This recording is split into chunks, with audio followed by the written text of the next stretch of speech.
Ya, semangat pagi. Assalamualaikum warahmatullahi wabarakatuh. Di hari Sabtu, tanggal 24 Oktober 2020, menjelang tanggal 25 ini, mari kita lanjutkan pembahasan kita mengenai PPh pasal 21. Kemarin atau video sebelumnya kita sudah bicara tentang PPh pasal 21 untuk pegawai tidak tetap. Sebelum kita masuk terlalu jauh, saya mengingatkan dulu perbedaan mendasar dari PPh pasal 21 untuk pegawai tetap dengan pegawai tidak tetap adalah di pegawai tetap itu ada biaya jabatan, sedangkan di pegawai tidak tetap tidak ada biaya jabatan. Di pegawai tetap maupun tidak tetap itu masih dimungkinkan adanya PTKP. Nah, nanti kita lihat apa yang terjadi atau bagaimana PPh pasal 21 untuk penghasilan yang diterima oleh bukan pegawai. Kita lihat ya, bareng-bareng saja. Oke, sebelum itu kita cek dulu definisi dari bukan pegawai di Per 16 tahun 2016. Penerima penghasilan bukan pegawai adalah orang pribadi selain pegawai tetap dan pegawai tidak tetap atau tenaga kerja lepas. Ya, jadi selain pegawai tetap dan pegawai tidak tetap, maka disebut bukan pegawai gitu ya.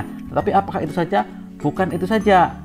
Kita lihat yang ya, memperoleh penghasilan dengan nama dan dalam bentuk apapun dari pemotong PPh pasal 21 dan atau PPh pasal 26 sebagai imbalan jasa yang dilakukan berdasarkan perintah atau permintaan dari pemberi penghasilan. Jadi ini ada nuansanya, itu adalah ada suatu perintah atau permintaan dari pemberi penghasilan. Jadi hubungan antara pemberi penghasilan dengan bukan pegawai itu berbeda dengan hubungan antara pemberi kerja dan pegawai. Ya, jadi di sini sebenarnya untuk bukan pegawai itu ada kesetaraan, karena si bukan pegawai itu dia biasanya punya keterampilan tertentu. Dia bukan karyawan atau pegawai dari perusahaan tersebut, tapi dia punya kemampuan tertentu yang diperlukan oleh pemberi kerja atau perusahaan, sehingga dia diminta untuk memberikan jasanya. Dan atas jasa yang diberikan, dia diberikan diberikan imbalan berupa penghasilan. Ya. Nah, bahasan untuk bukan pegawai ini nanti kita akan membahas tiga hal ya, berkesinambungan, ada imbalan yang tidak berkesinambungan, sama yang ketiga ini ketika ternyata jasa yang diberikan itu di dalamnya ada pegawainya, ada materialnya ya, atau bahan-bahan tertentu. Nah, apa itu berkesinambungan? Berkesinambungan. Imbalan yang bersifat berkesinambungan itu maksudnya secara singkat saja itu artinya penghasilan yang diterima oleh bukan pegawai itu diterima lebih dari sekali dalam 1 tahun. Jadi bukan pegawai itu menerima lebih dari sekali dalam 1 tahun dari pemberi kerja yang sama. Ya, jadi itulah yang berkesinambungan. Kalau tidak berkesinambungan berarti sekali saja. Nah, gitu ya. Jadi kalau contoh berkesinambungan itu adalah misalkan ada seorang dokter gitu ya, dia dokter praktik di sebuah klinik. Nah, berarti kan si dokter praktik itu kan dapat penghasilan. Kenapa? Karena dia ikut praktik di sebuah klinik bersama misalkan. Maka dia bulan pertama dapat sekian, bulan kedua dapat sekian dan sebagainya. Maka itu berkesinambungan. Kalau tidak berkesinambungan itu sesekali saja. Misalkan ada akuntan memberikan jasa untuk mereview ya, hanya 1 periode saja, maka tidak berkesinambungan. Tetapi kalau dia mungkin periode di Januari di hire atau disewa jasanya, kemudian bulan Maret dipakai lagi dan sebagainya, itu berarti berkesinambungan. Mari kita lihat isunya seperti itu, ada 1, 2, dan 3. Tetapi nanti yang berkesinambungan itu nanti bahasanya ada 2. Nanti ada yang berhak PTKP, ada yang tidak berhak. Ya, kita lihat di slide berikutnya. Nah, ini ya yang bukan pegawai. Yang berkesinambungan ini ada dua. Ya, jadi yang pertama ini cara menghitungnya adalah ini khusus untuk semua yang bukan pegawai. Bukan pegawai itu kekhasannya adalah cara menghitungnya itu secara umum adalah tarif yang disebutkan di dalam PPh pasal 17 yang ini dipakai juga di pasal 21 Undang-Undang PPh ini kemudian dikalikan dengan 50% kali penghasilan bruto. 50%-nya saja. Nanti penjelasan kenapa 50% ya ada penjelasannya ya. Suatu saat kita akan membahas itu insya Allah di semester depan. Nah, 50% ini ciri khas untuk bukan pegawai adalah dikalikan 50%. Karena biasanya itu ini untuk mencegah agar nanti ketika pemotongan ini kan ini pemotongannya tidak final ya, maka akan menjadi kredit pajak di akhir tahun. Dikalikan 50% itu biar nggak terlalu besar potongan pajaknya. Kalau terlalu besar potongan pajaknya itu nanti di akhir tahun cenderung akan wajib pajaknya itu akan lebih bayar di SPT tahunan PPh-OP, maka dia dikalikan 50%. Itu salah satu alasannya ya. Oke. Jadi ini untuk bukan pegawai, ciri khasnya itu adalah penghasilan brutonya itu dikalikan 50% dulu. Khusus untuk bukan pegawai. Nah, kita udah mulai melihat kekhasan di setiap jenis penerima penghasilan ya. Oke, kembali ke berkesinambungan dan tidak berkesinambungan. Jadi berkesinambungan itu dalam satu tahun itu lebih dari sekali. Kalau tidak berkesinambungan berarti cuma sekali. Nah, yang berkesinambungan ada dua jenis. Nah, yang sebelah kiri berkesinambungan yang dia itu ternyata cara ngitungnya itu bukan hanya 50% kalikan penghasilan bruto saja, tetapi habis itu dikurangi dengan PTKP sebulan. Nah, PTKP sebulan. Nah, yang ini, yang kiri ini, maaf, yang kiri ini hanya diberikan kepada bukan pegawai yang memenuhi persyaratan. Satu, persyaratannya adalah dia punya NPWP, dan penghasilannya dia itu hanya dari sini saja, gitu ya, tidak ada penghasilan lain. Jadi satu NPWP, punya NPWP, dan yang kedua satu-satunya penghasilan. Jadi tidak punya penghasilan dari sumber lain. Gitu ya. Sedangkan yang sebelah kanan itu berarti yang tidak memenuhi syarat yang sebelah kiri, sehingga dia ngitungnya itu walaupun berkesinambungan tapi tidak berhak PTKP. Ini di sini adalah tidak berhak PTKP. Oke, bagaimana dengan sebelah kanan? Sama, ini tidak berhak. Ya, jadi yang membedakan itu adalah yang punya pengurang PTKP itu adalah yang berkesinambungan tetapi dia ada syarat punya NPWP dan penghasilan itu merupakan satu-satunya penghasilan, tidak ada sumber lain. Itu bedanya ya.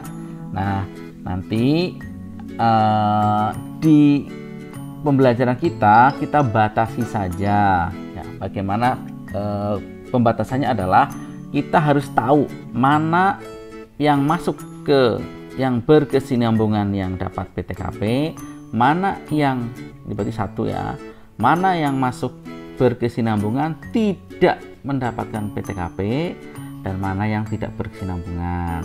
Nanti ngitungnya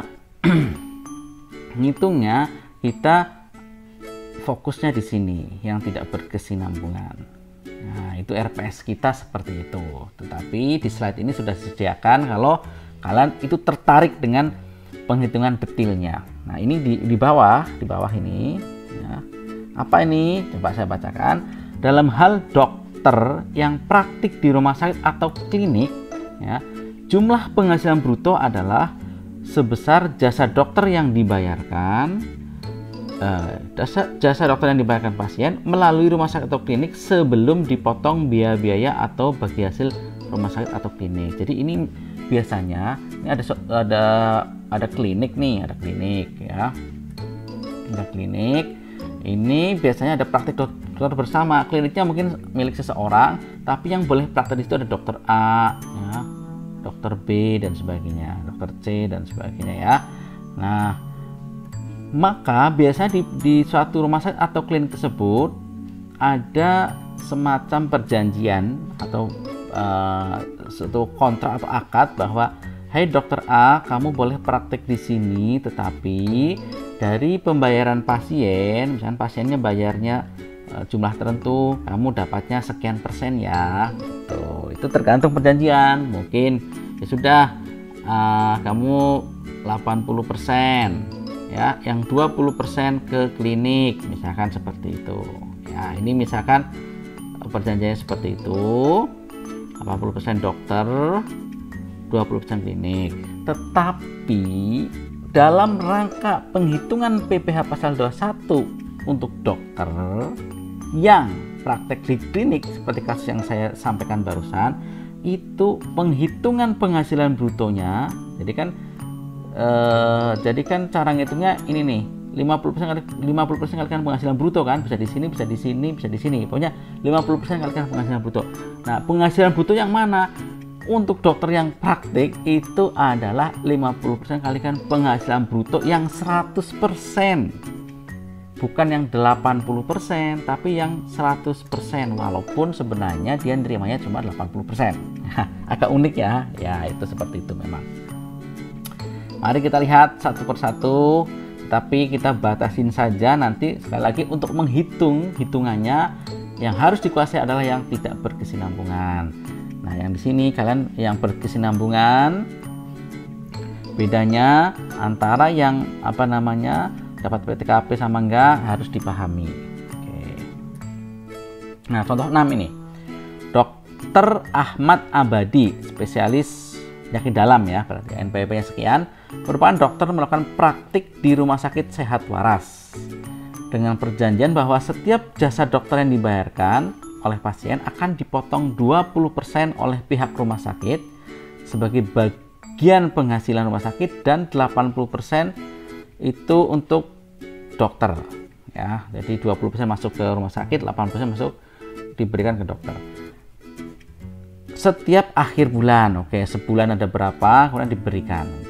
Selain praktik di rumah sakit, Dr. Ahmad Abadi juga membuka praktik di rumah pribadinya. Oke, jasa dokter yang dibayarkan oleh pasien kepada Rumah Sakit Sehat Waras adalah sebagai berikut, ada di slide berikutnya. Tapi begini, pertama kita identifikasi, apakah Dr. Ahmad Abadi itu adalah pegawai tetap di Rumah Sakit Sehat Waras? Jawabannya bukan, karena dia itu praktik di situ itu karena sebenarnya cuma numpang praktik saja atas dasar sebuah perjanjian ya, bagi hasil sebenarnya kan itu. Jadi ini bukan pegawai tetap, satu gitu ya. Apakah pegawai tidak tetap? Jelas bukan. Pegawai tidak tetap kan tadi itu yang pembahasan sebelumnya, di video sebelumnya itu yang dia dibayar berdasarkan produksinya, hariannya dan sebagainya. Nah, ini bukan seperti itu. Nah, ini punya skill khusus. Biasanya ini adalah yang masuk ke bukan pegawai. Jadi betul ini adalah bukan pegawai. Gitu ya. Jadi dalam PPh pasal 21, setelah kita yakin bahwa ini terutang PPh pasal 21, kita tentukan penerima penghasilannya itu masuk kategori yang mana. Yang ini adalah bukan pegawai. Oke. Kemudian bukan pegawai itu kan ada macam-macam tuh, berkesinambungan atau tidak berkesinambungan. Nah, dilihat dari karakter kontraknya dia kan nggak cuma sekali tuh terima penghasilannya, maka ini adalah penghasilan yang berkesinambungan ya, kesinambungan. Oke. Kemudian yang berkesinambungan itu ada dua, apakah berhak PTKP atau tidak. Nah, yang berhak PTKP itu satu harus punya NPWP, ini ada NPWP, dan yang kedua itu satu-satunya penghasilan. Oke, ternyata di sini membuka praktik di rumah pribadinya juga selain di rumah sakit sehat waras, maka tidak masuk yang ke sini, masuknya adalah yang ke tidak berhak PTKP. Itu. Jadi seperti itu, kita harus bisa mengidentifikasi dari kasus ini seseorang atau si penerima penghasilan itu masuk yang pertama bukan pegawai di sini, terus yang berkesinambungan atau tidak, terus berhak PTKP atau tidak. Kasus ini ternyata dia tidak berhak PTKP, berkesinambungan tapi tidak berhak PTKP. Nah, itu udah cukup seperti itu. Nah, cara ngitungnya silakan dipelajari sendiri. Ya, ini adalah penghasilan tiap bulan, jadi dapat sekian yang dibayarkan pasien. Ingat, dia sebenarnya cuma terima 80% saja. Ini berarti angka 100%. Sementara yang buat dokter itu adalah cuma 80% ya. Jadi dihitung 80%-nya. Nah, ini nanti cara ngitungnya adalah seperti ini. Januari yang dibayar adalah 47 juta. DPP-nya ingat, dasar pengenaan pajaknya adalah 50%-nya. Jadi ini 50%-nya. Ya. Ini Januari itu bulan pertama, maka belum ada akumulasi dari bulan sebelumnya, jadi angkanya sama. Kemudian tarif pasal 17-nya ini masih di bawah 50 juta, maka 5% PPh 21-nya sekian ya. Februari 49 juta, DPP-nya 50%-nya sekian. Kumulatifnya dari bulan yang lalu berarti 24 plus 23,5 menjadi 48, masih sampai dengan 50 juta, maka tarifnya 5%, PPh-nya sekian. Tetapi bulan ketiga Maret, lihat dia dibayar sebesar 54, maka DPP-nya itu 50%-nya, 50% dari 54 sebenarnya adalah 27. Tetapi untuk kemudahan dibagi dua. Kenapa? Agar terlihat nih, ada yang sudah sampai 50 juta. Jadi akumulasi dari bulan Januari Februari adalah 48 ini, 48 plus dengan 27 yang diterima atau DPP di bulan Maret, itu dia akan melompat ke lapisan kedua yang sudah di atas 50 juta. Nah, maka 48 itu 2 jutanya itu menggenapkan menjadi 50 juta, karena 50 juta itu kena tarifnya 5%. Sisanya yang 25 juta itu ya, berarti jumlahnya kan 75 juta, itu nanti akan kena tarif 15%. Tetapi pas ngitung PPh-nya 5% atau 15%-nya, ingat kalinya adalah kali DPP ya, maka kali 2 juta. Yang 15% kalinya 25 juta, maka ini 100.000. Kenapa 100.000? Karena dari 5% dikalikan 2 juta. 37.500 itu berasal dari 15% kalikan 25 juta ya. Dan seterusnya silahkan dipelajari sampai mungkin dia tarifnya sampai sekian lapisan. Oke. Itu ya, ini untuk pengetahuan saja. Ini tidak termasuk dalam bahasan di RPS. Kalian cukup mengetahui pembedaannya saja ya. Mari lihat contoh 7. Diana Setiawati, NPWP sekian, adalah seorang petugas dinas luar asuransi yang bukan merupakan pegawai tetap di PT Asuransi Jiwa Kita. Jadi di perusahaan asuransi itu ada yang menawarkan asuransi yang memang dia itu pegawai di sana, ada yang bukan pegawai. Nah, ini kita sedang bicara yang bukan pegawai ya. Diana Setiawati adalah seorang janda dengan 2 orang anak kandung dan 1 orang anak tiri, berarti 3 anaknya ya. Diana Setiawati tidak memiliki penghasilan lain selain dari PT Asuransi Jiwa Kita. Jadi dia walaupun bukan pegawai tetap, tetapi dia sumber penghasilan dari sini saja. Dia full sebagai petugas dinas luar asuransi gitu. Penghasilannya tahun 2019 adalah seperti ini ya. Nah, sebelum itu kita lihat dulu karakteristik dari si Diana Setiawati. Betul bahwa ini adalah bukan pegawai. Oke, pasti bukan pegawai karena sudah disebutkan tadi ya. Bukan pegawai. Kemudian, apakah penghasilan dia berkesinambungan? Yes, dia berkesinambungan. Dari mana tahunya? Ya udah, wong dia tiap hari kerjanya itu sampai dengan hari ke hari, bulan ke bulan, dan seterusnya ya. Maka ini mendapatkan penghasilan berkesinambungan dari PT Asuransi Jiwa Kita. Oke, kemudian apakah termasuk yang berhak menjadi pengurangan dikurangi dengan PTKP? Berhak PTKP apa enggak? Kita lihat apakah punya NPWP? Ya, punya NPWP. Apakah dia penghasilan dari PT Asuransi Jiwa Kita itu merupakan penghasilan satu-satunya sumber? Ya, betul. Satu-satunya sumber. Maka si Diana Setiawati ini dia berhak atas PTKP nanti dalam penghitungannya. Kita lihat cara hitungnya. Ini Januari dapat sekian, sampai dengan Desember. Hitungan tiap bulannya adalah, ingat PPh pasal 21 itu terutang pada saat dibayarkan ya. Ini ternyata dibayarkannya misalkan ini tiap bulan. Maka kita lihat, nah, Januari penghasilan brutonya 50 juta, DPP-nya, dasar pengenaan pajaknya adalah 50%-nya, maka 25 juta ya, 50% dari 50 juta.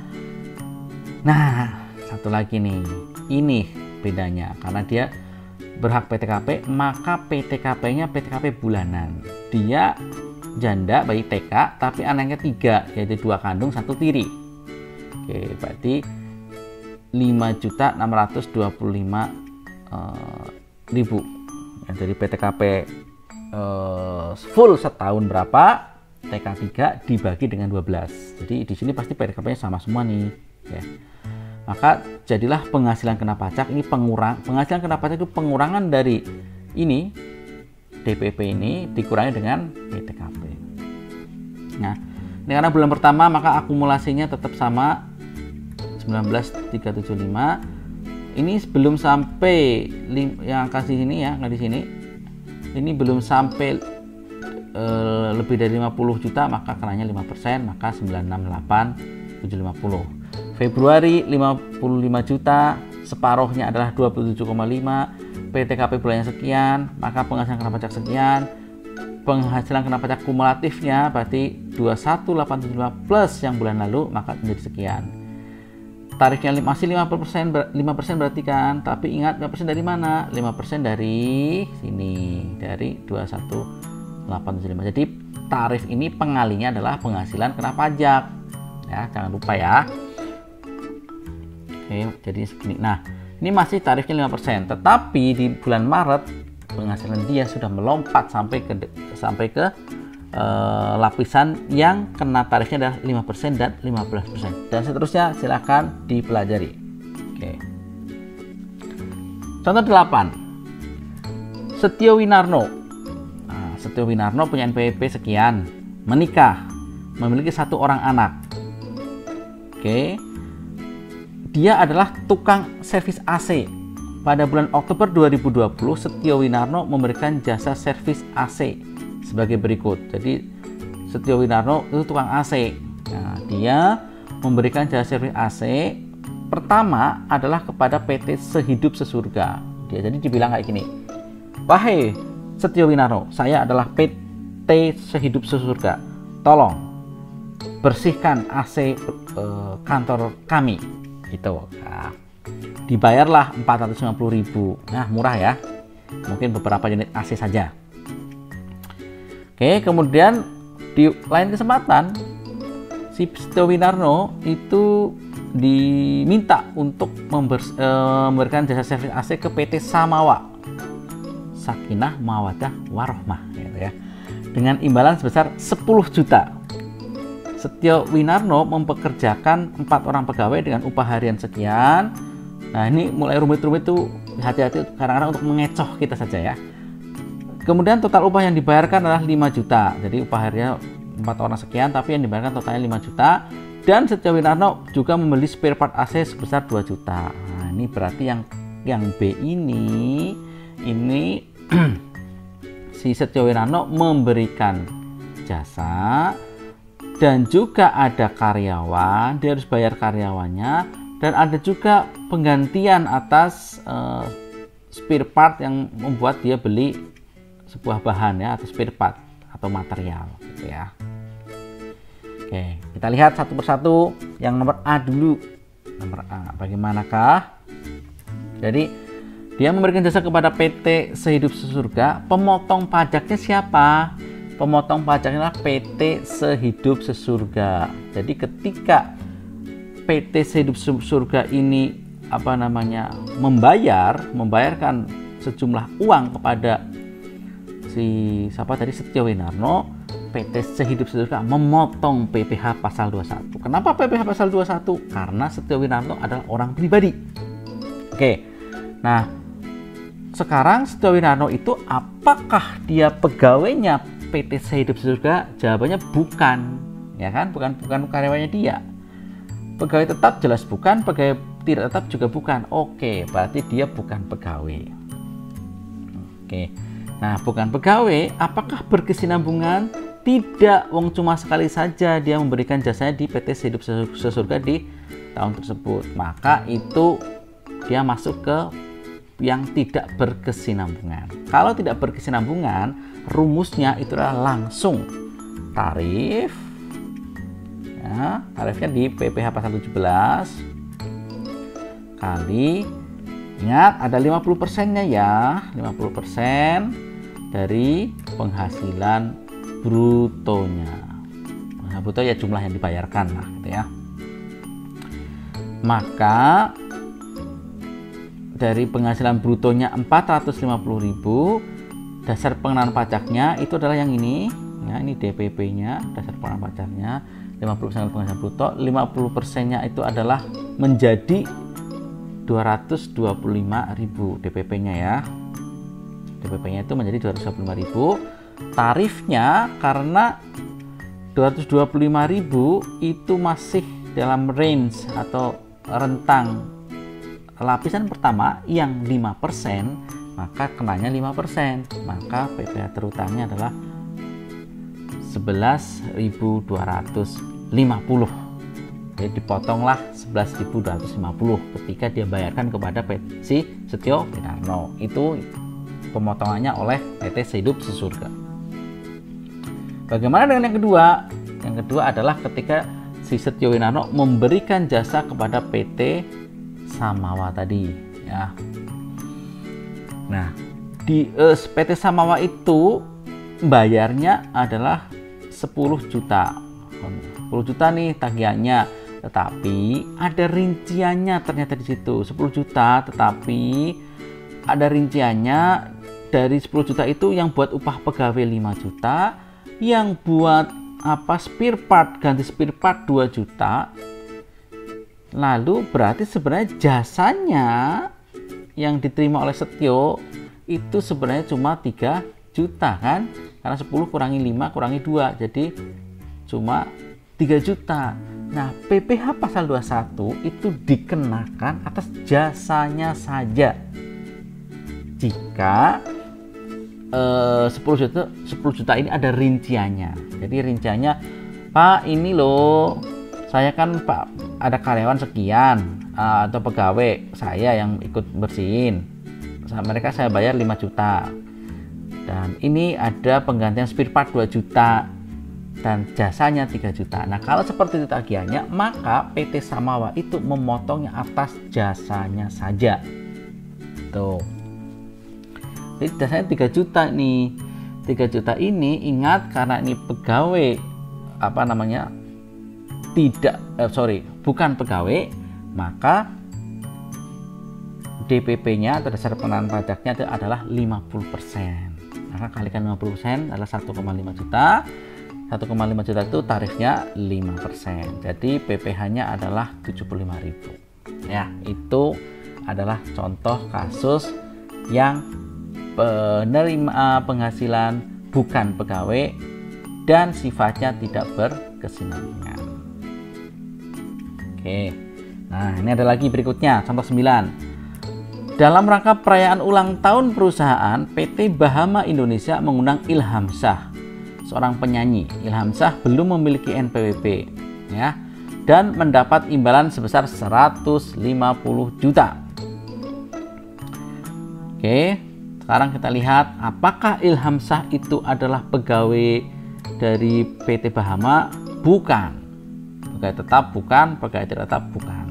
Ya, karena dia pinter nyanyi, dia penyanyi. Nah, penyanyi itu masuk ke bukan pegawai, punya kemampuan khusus, skill menyanyi yang bagus gitu ya. Jadi ini bukan pegawai. Ya. Kemudian dia mendapatkan 150 juta. Dasar pengenaan pajaknya ingat 50%. Ya, karena ini penghasilan yang tidak berkesinambungan, cuma nyanyi sekali saja. Nah, maka penghasilan brutonya dia 150 juta, DPP-nya itu adalah separuhnya 75 juta dan dia tidak berhak PTKP karena dia bukan penerima penghasilan yang berkesinambungan. Nah, bukan berkesinambungan. Langsung dari 75 juta ini dikalikan tarif pasal 17, karena lebih dari 50 juta maka sudah kena 2 tarif. Jadi begini, PPh pasal 21 terutangnya adalah 7,5 juta sebenarnya, tapi nggak punya NPWP. Maka dikalikan kali 120%. Jadi 20% lebih tinggi kalau nggak punya NPWP. Nah, kita lanjut ya untuk peserta kegiatan. Jika yang materi tadi kalian belum paham, ya diulang lagi, di pause, disetel lagi. Nah, sekarang saya lanjutkan dulu. Bagaimana penghitungan PPh pasal 21 atas penghasilan yang diterima oleh peserta kegiatan? Nah, tentu saja kita harus tahu apa itu peserta kegiatan. Ya, kita lihat definisinya di Per 16. Peserta kegiatan adalah orang pribadi yang terlibat dalam suatu kegiatan tertentu, termasuk mengikuti rapat, sidang, seminar, lokakarya atau workshop, pendidikan, pertunjukan, olahraga, atau kegiatan lainnya, dan menerima atau memperoleh imbalan sehubungan dengan keikutsertaannya tersebut. Ya. Nah, jadi ini ada orang ikut sebuah kegiatan. Maka dia disebut sebagai peserta kegiatan. Jadi ini karakteristiknya berbeda dengan pegawai ataupun bukan pegawai, karena ini adalah ikut satu kegiatan, bisa rapat, seminar dan sebagainya. Kita lihat aturan main untuk peserta kegiatan. Ya, cara menghitungnya itu adalah simple. Ini lebih simpel lagi. Pokoknya tarif pasal 17 dikalikan penghasilan bruto. Jadi tarifnya kali penghasilan bruto, ya. Nggak pakai 50%-an. Ini untuk peserta kegiatan tuh nggak pakai 50%-an. Ya, penghasilan brutonya itu adalah penghasilan yang utuh dan tidak dipecah. Oke, ini karakteristik dari peserta kegiatan. Cara ngitungnya seperti itu ya. Kita lihat contohnya. Indah Maharani, contoh 10.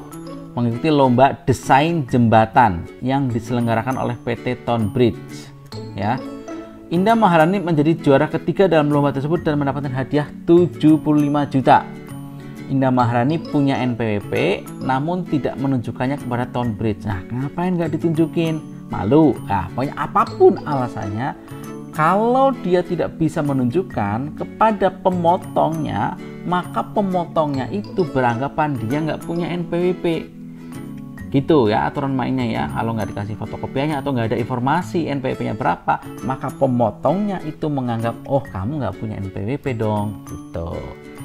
Nah, ini masuk ke peserta kegiatan ya, karena ada kegiatan lomba gitu ya, ada lomba dia ikut. Maka ini adalah si Indah Maharani menerima penghasilan sebagai peserta kegiatan. Penghasilannya 75 juta. langsung dikalikan tarif PPh pasal 17, 5% dan 15% karena sudah melebihi 50 juta, maka PPh terutangnya itu adalah 6.250.000. Karena nggak punya NPWP, maka kali 120%. Nah, begitu ya.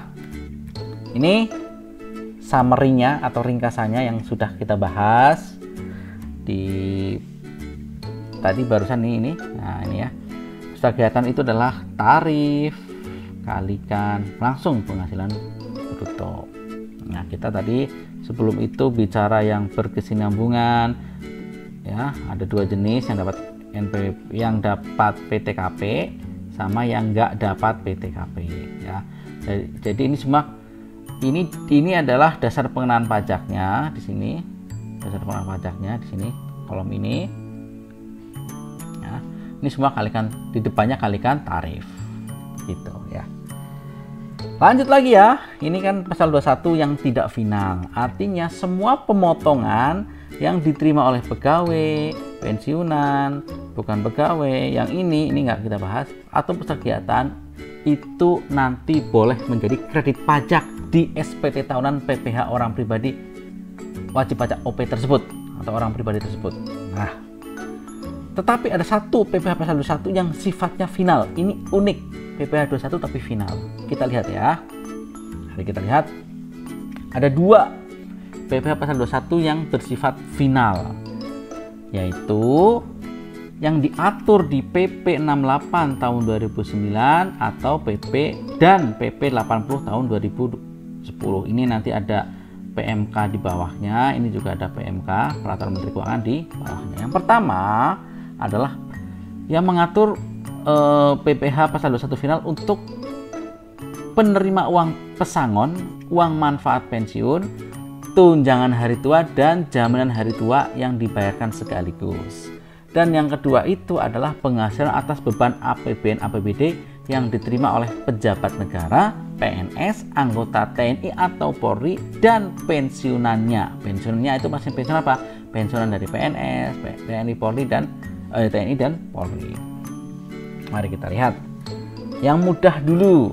Nah, ini berarti yang diatur tentang penghasilan yang menjadi beban APBN atau APBD.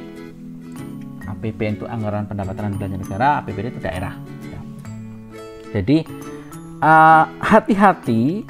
Jadi hati-hati. Di sini kan final ya. Ini final 21 final. Berarti kalau ada yang menerima jenis penghasilan ini dan dipotong PPh pasal 21, ini final, tidak boleh menjadi kredit pajak di akhir tahun. Nah, ini kan dikatakan penghasilan yang diterima oleh TNI, Polri, atau pensiunannya ya, pejabat negara, TNI, Polri, atau pensiunannya. Nah, perlu dipilah penghasilan yang mana yang kena final, mana yang tidak kena final, karena ada juga penghasilan PNS, TNI, Polri yang masuknya adalah PPh 21 biasa, ada yang PPh 21 final. Final yang kita bicarakan sekarang. Yang kemarin kita bicara ketika ada PNS menerima gaji bulanan, itu masuk yang ke sini nih, PPh pasal 21. Jadi PPh pasal 21 yang tidak final itu atas penghasilan PNS yang sifatnya tetap dan teratur, yang diterima tiap bulan itu loh. Gaji saya misalkan, tunjangan saya misalkan, itu adalah objek PPh pasal 21 yang atas ini, yang tidak final ya. Nah, yang sedang kita bicarakan di slide ini adalah PPh 21 final. Itu atas penghasilan apa? Ini penghasilan selain yang tetap dan teratur. Berarti ini biasanya yang tidak teratur. Tapi memang definisi tidak teratur ini agak unik lagi dalam konteks PNS. Jadi misalkan ini ada PNS menerima honorarium yang atas kegiatan yang tidak biasa yang dia lakukan. Ya, kalau saya misalkan saya mendapat gaji dan tunjangan setiap bulan sebagai dosen. Satu saat sebagai pegawai Kementerian Keuangan saya dapat tunjangan ya, gaji dan tunjangan. Nah, kemudian satu saat saya diminta sebagai narasumber di sebuah acara dan saya mendapatkan honor misalkan dari negara. Nah, honor yang saya terima itu masuk kategori yang sini, yang kena final. Jadi tidak teratur. Jadi gaji dan tunjangan saya tiap bulan itu teratur, tetap teratur masuk PPh 21 yang yang tidak final. Tetapi kalau saya mendapat sesuatu yang insidental, yang yang tidak rutin, itu masuk ke yang final. Tetapi ada satu lagi yang unik ya. Ada sebenarnya penghasilan PNS yang diterima tiap bulan, yaitu uang makan, tetapi itu masuk juga yang ke sini. Ya, kita ikutin aja aturannya, bunyinya seperti itu ya. Uang makan yang diterima PNS itu termasuk yang kena PPh pasal 21 final ya. Jadi ini termasuk uang makan. Ya, uang makan. Oke. Nah, aturan mainnya adalah untuk PNS golongan 1, golongan 2, TNI Polri pangkat Tamtama, Bintara dan pensiunannya itu kena tarif 0%. Kenapa sih 0% bukan tidak kena pajak? Ya, beda dong. Ya, kalau tarif 0% itu sebenarnya kena pajak, tapi berapa? 0%. Itu beda. Dengan secara netnya itu memang di akhirnya nggak bayar, tetapi kan rasa di dalam kata 0% itu sebenarnya dia kena pajak, tapi 0%. Gitu. Kalau nggak kena pajak, nah, nggak kena pajak di sini, nah itu berarti kan dia ya bukan objek pajak, tapi ini sebenarnya objek pajak, tetapi 0%. Gitu. Kemudian yang golongan 3 TNI Polri ya, pangkat perwira pertama atau dan pensiunannya itu kenanya 5%. Saya sekarang sementara masih golongan 3, mohon doanya nanti suatu saat mudah-mudahan bisa golongan 4 gitu ya, dan berkarir misalkan gitu ya. Nah, itu kenanya 5% kalau golongan 3. Saya masih kena 5% nih kalau saya menerima uang makan atau misalkan ya mendapatkan insentif yang tidak rutin setahun sekali misalkan, itu kenanya 5%. Kalau golongan 4 ya, atau TNI Polri pangkat perwira menengah atau perwira tinggi dan pensiunannya itu kenanya 15%. Ya, lebih tinggi ya, 15%. Bagaimana kalau ada pensiunan PNS dulu terakhirnya itu golongannya golongan 4B. Nah, 4B ya nanti kalau dia kemudian mendapatkan honorarium dari APBN karena dia pensiunannya adalah terakhirnya 4B, maka kenanya 15% karena pensiunan golongan 4. Kalau pensiunan golongan 3 itu 5%. Gitu. Atau pensiunnya di sini maka 0%. Contoh nih, Wahyu, seorang pejabat eselon 3 golongan 4B menerima honorarium sebagai pembicara dalam kuliah umum di PKN STAN. Honorarium yang diterima adalah 6 juta misalkan ya. Nah, kita analisis nih, karena bisa kalau nggak hati-hati bisa keliru. Wahyu seorang pejabat eselon 3, kalau istilah-istilah seperti ini golongan 4B itu istilah bahwa dia itu pasti PNS ya. Jadi kalian nanti harus dibiasakan golongan sekian itu ciri khas di di PNS ya, golongan 4B dan sebagainya ya. Nah, ini PNS berarti ini adalah karyawannya pemerintah, pegawai tetap di sebuah mesti kementerian atau lembaga gitu ya. Nah, kenapa dalam fase ini dia bukan masuk pegawai tetap? Ya, dia memang PNS yang kalau menerima gaji tiap bulan dia berarti penerima penghasilan sebagai pegawai tetap. Tetapi dalam hal ini dia menerima penghasilan berupa honorarium atas atas posisi atau ini sebagai pembicara di sebuah kuliah umum. berarti dalam hal ini dia menerima sesuatu yang tidak rutin, ya, tidak rutin karena dia memberikan kuliah umum di PKN STAN. Rutin itu yang gaji sama tunjangan tiap bulan itu rutin. Nah, dia menerima honorarium sebagai pembicara itu hal yang tidak rutin, maka ini masuk kategori yang kena PPh pasal 21 final, ya, final. Jadi dia menerima 6 juta. Tarif PPh final karena dia golongan 4B itu adalah 15%, maka 900.000. Itu ya analisisnya ya. Nah, sekarang yang kedua. Itu tadi contoh yang PNS. Sekarang kita bicara yang penerima pensi pesangon dan sama penerima manfaat pensiun atau JHT atau THT. Nah, ada dua jenis berarti. Apa bedanya pesangon sama penerima manfaat pensiun, JHT jaminan hari tua, THT tabungan hari tua? Nah, pesangon ini dekatnya atau rasa dibaliknya atau nuansanya itu adalah kalau orang ada pemutusan hubungan kerja. Walaupun ini boleh juga pesangon itu tidak harus PHK, tapi kebanyakan itu karena pemutusan hubungan kerja atau PHK. Kalau manfaat pensiun, JHT, THT itu biasanya karena dia habis masa kerjanya. Walaupun penerima pesangon pun biasanya bisa seperti itu juga. Oke. Nah, kalau disebutkan dia menerima pesangon, maka berlaku ketentuan di sini. Kalau disebutkan dia menerima manfaat pensiun atau jaminan hari tua atau tabungan hari tua, ya, yang dibayarkan sekaligus ya, maka masuk kategori yang bawah sini. Ya, gitu ya. Nah, ini ada beda di sini di tarifnya sama lapisan-lapisannya. Kalau pesangon ternyata sampai dengan 50 juta.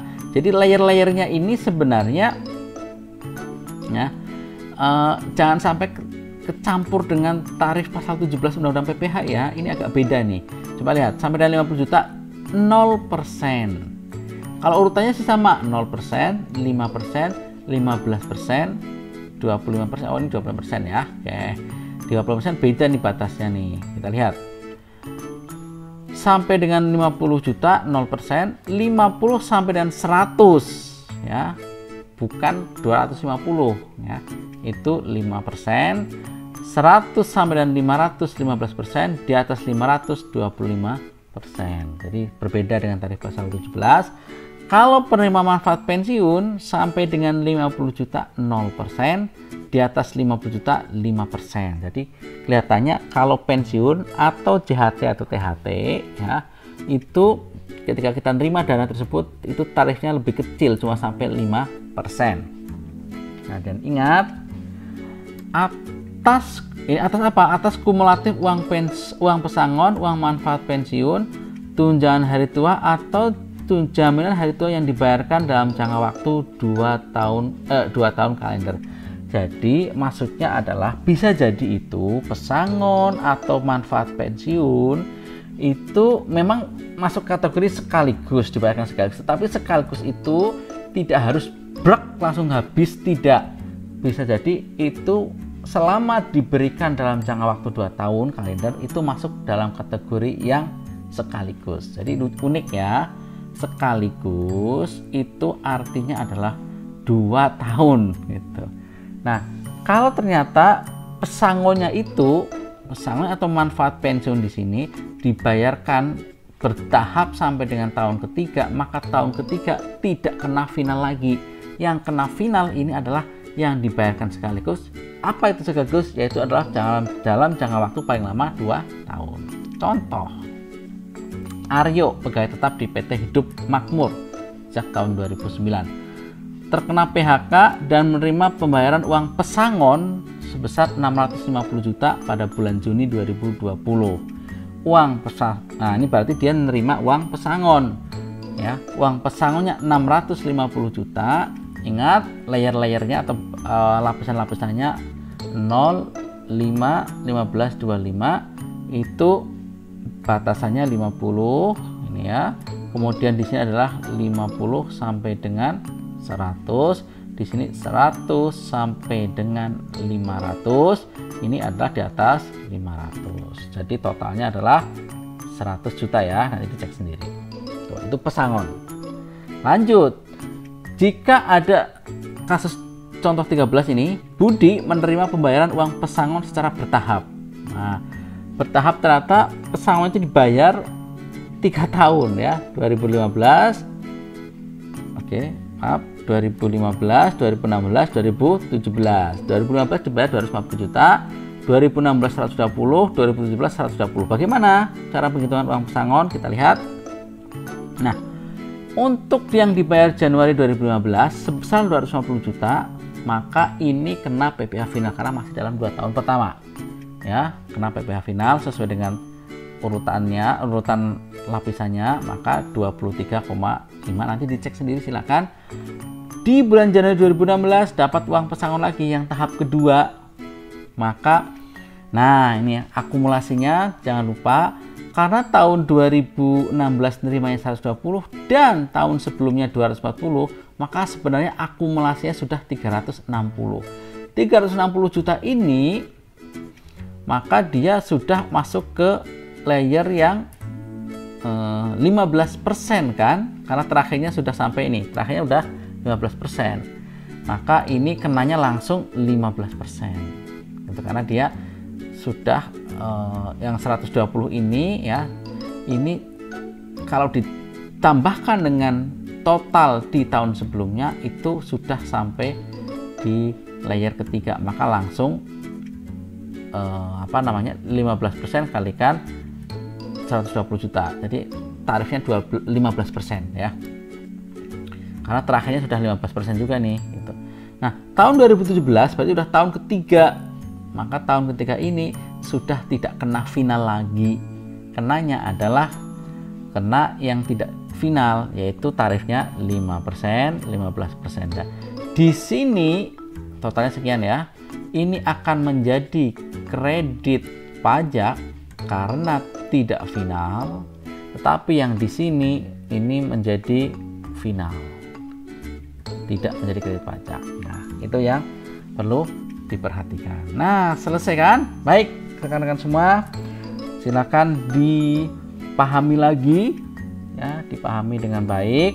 Nah, untuk latihannya memang tidak ada contoh untuk pesangon dan manfaat pensiun, tetapi kalian kalau memahami konsep dasarnya dengan benar, insya Allah kalian akan paham gitu ya.